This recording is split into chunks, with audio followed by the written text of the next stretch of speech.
Hello everyone. তো তোমরা এর আগের ভিডিওটা দেখে বুঝতেই পেরেছো যে আমরা কোথায় যাচ্ছি।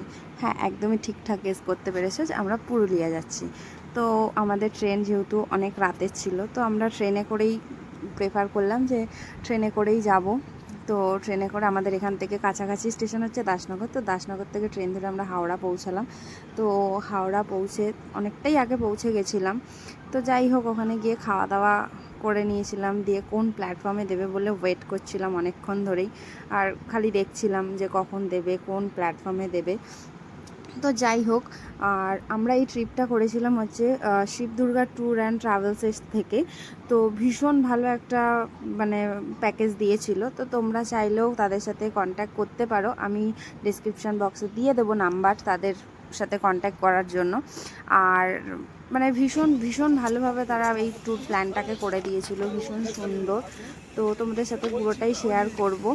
তো এটা দেখতেই পাচ্ছি, এই যে মর্নিংয়ে নেমে পড়েছি। আর আমরা গেছিলাম হচ্ছে চক্রধরপুর ধরে, যেটা রাত্রি 11:30টায় ছাড়ে আর মর্নিংয়ে একদম মর্নিংয়ে নামায়। তো যাই হোক, এটা আমাদের 10 মিনিট লেট ছিল। আর আমাদেরকে ড্রাইভারদা নিতেও চলে এসেছিলো। উনি রাত্রিবেলা কল করে জেনেই নিয়েছিলেন। তো বলেছিলেন আপনারা নামার আগেই আমি পৌঁছে যাব। তো কথা মতন একদম রাইট টাইমে উনি পৌঁছে গেছিলেন, আমাদেরকে একটুও ওয়েট করতে হয়নি। আর এই যে দেখতেই পাচ্ছেন সকালবেলা পুরুলিয়া। ইনফ্যাক্ট ওখানে সেই সময়টাতে ভীষণ কুয়াশা ছিল। আমরা ভাবছিলাম যে গরম হবে পুরুলিয়াতে, সবাই বলছিল যে পুরুলিয়া ভীষণ গরম, এই টাইমে গেলে গরম হবে, এই হবে।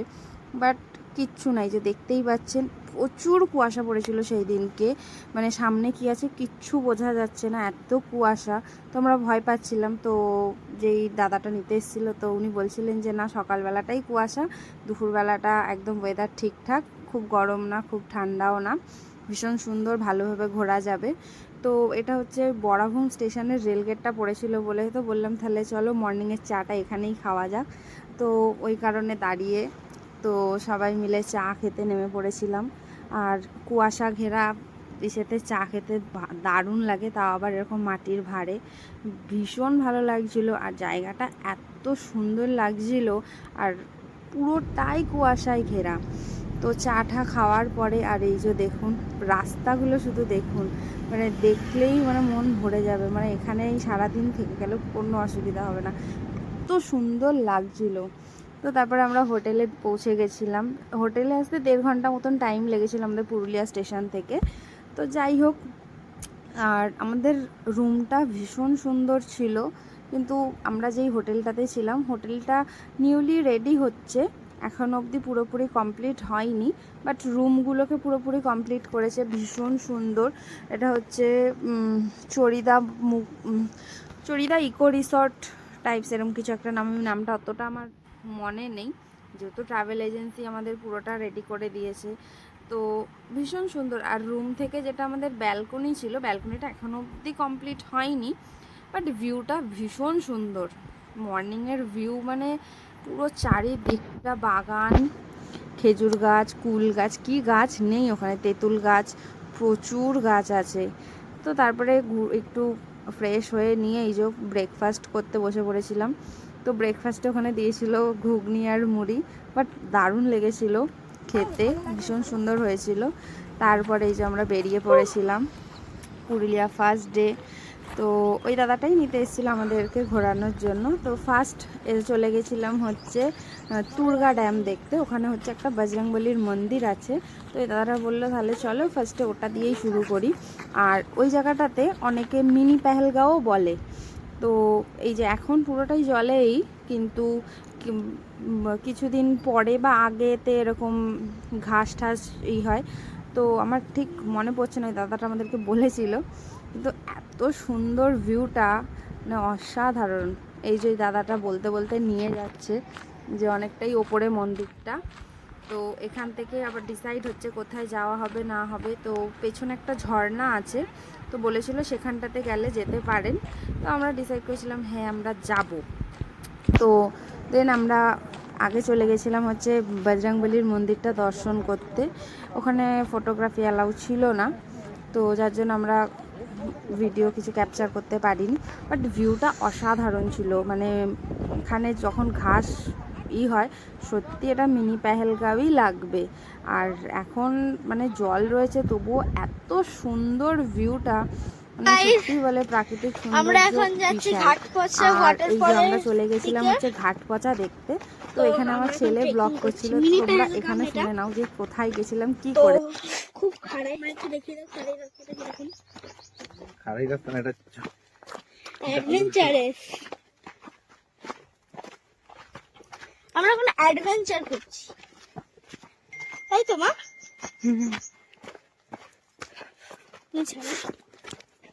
ওই দেখুন ঘাটপচা, দেখিয়ে দাও দর্শকদের।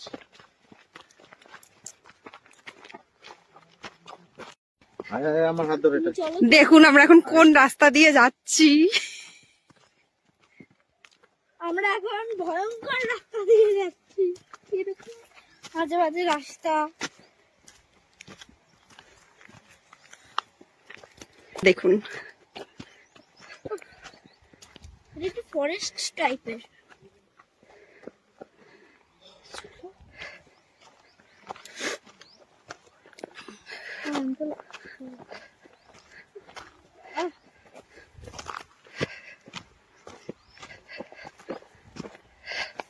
ও বাবা, ঘন জঙ্গল। এখানে আমার ঢুকে দেখি শীতকালে শীতকালে আসবো। কালটা এখানটা এই পাহাড়টা আমরা ক্রস করে নিচে এলাম। ওরে বাপরে, এখন যাব ঝর্ণা। মা একলা ঝর্ণা দেখতে যাচ্ছি অনেক কষ্ট করে।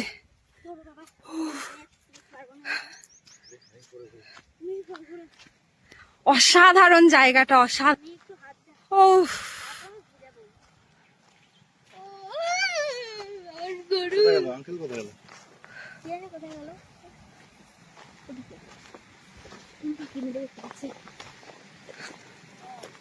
এই তো আসছি।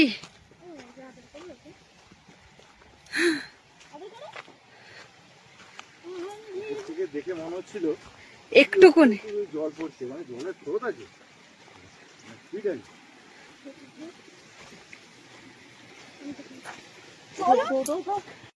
চলো সামনে দিয়ে চলো, বাবা যেখানে যাবি ধরে নিতে যাবি, ধরে নিয়ে হাত ঘেরানো যাবে না হ্যাঁ ওখান দিয়ে। দাদা নালে কিন্তু স্লিপ কাটবি। আমাকে নামাবে না?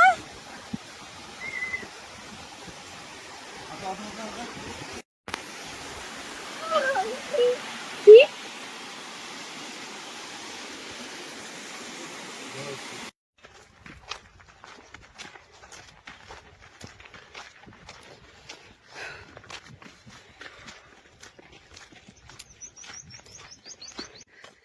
তো আপনারাও চাইলে আসতে পারেন, ভীষণ সুন্দর। কিন্তু বয়স্ক মানুষদের বলবো একদম আসবেন না, আপনারা পারবেন না।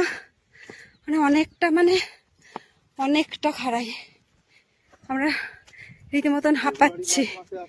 হ্যাঁ, জানুয়ারি ফেব্রুয়ারি করে যদি আপনারা আসতে পারেন তাহলে পারবেন, কিন্তু মার্চে একদমই না, ভীষণ কষ্ট কিন্তু ভীষণ সুন্দর।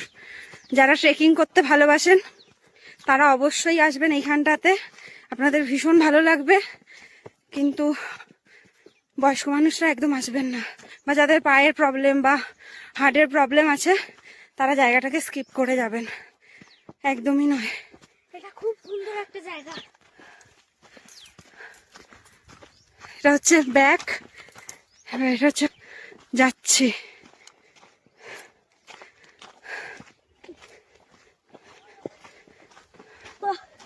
আপনারা যদি একটু এই জায়গাগুলো তো দেন তারপরে আমরা চলে গেছিলাম দুপুরের লাঞ্চ করতে। তো ওই দাদাটাকেই বলেছিলাম ভালো হোটেলে নিয়ে যেতে, তো ওই দাদাটা বললো এখানে ভালো। তো দুপুরের লাঞ্চ সেরে আমরা আর কোথাও যাইনি, একটু রুমে রেস্ট করতে চলে এসেছিলাম। তো এমনি খাওয়া দাওয়া ভালোই ছিল। তো দাদাটা বলেছিল যে আজকে যাবেন কিনা, তো আমরা বললাম না আজকে আর যাবো না, আজকে একটু রেস্ট করে নিই। তো রেস্ট করার পরে সন্ধ্যেবেলা বেরিয়েছিলাম পকোড়া আর চা খাওয়ার জন্য। তো পকোড়া আর চা খেয়ে হোটেলে এসে একটা সারপ্রাইজ আমাদের জন্য রেডি করে দিয়েছিল প্রদীপ্তদা। তো থ্যাংক ইউ প্রদীপ্তদা তোমাকে, যে এত সুন্দর একটা সারপ্রাইজ অ্যারেঞ্জ করে দেওয়ার জন্য। থ্যাংক ইউ বলে তোমাকে ছোটও করব না, তুমি অনেক বড় আমার থেকে। তো যাই হোক, তুমি আমার কথা রেখেছো, এই জন্য অসংখ্য ধন্যবাদ। আর তোমরাও এতটা সাপোর্ট করেছো আমাদেরকে, যে আমি বলেছিলাম যে তোমরাও একটা বার এসো। তো যাই হোক, তোমরা এসেছো, ওখানে ছিলে, খুব ভালো লেগেছে। আর তোমরাও চাইলে এই দাদাদের সাথে একবার কন্ট্যাক্ট করতে পারো, ভীষণ ভালো গাইড করে, ভীষণ ভালো ঘোরায়। আমরা এর আগেও এই দাদার সাথে অনেক ঘুরেছি, মানে দার্জিলিং গেছি, কাশ্মীর গেছি, কিন্তু প্রত্যেক মাসে এরা প্রচুর জায়গায় নিয়ে যায়। আর তোমরা চাইলে এর সাথে কন্ট্যাক্ট করতে পারো, ভীষণ ভালো আর ভীষণ সাপোর্টিভ। তো তারপরে এই যে উনি জানতেনই না তার বার্থডে সেলিব্রেট করা হবে, যে তিনি জানতেন প্রদীপ্তদার বার্থডে। তো যাই হোক, সেও ভীষণ খুশি হয়েছে। তো তাকে এরকম একটা ছোট্ট খুশির মুহূর্ত উপহার দিতে পেরে ভীষণ ভালো লেগেছে। তো আমার ভিডিওটা আজকে কেমন লাগলো অবশ্যই জানিও। তো আজকের মতন এখানেই ব্লগটা এন্ড করছি, টাটা।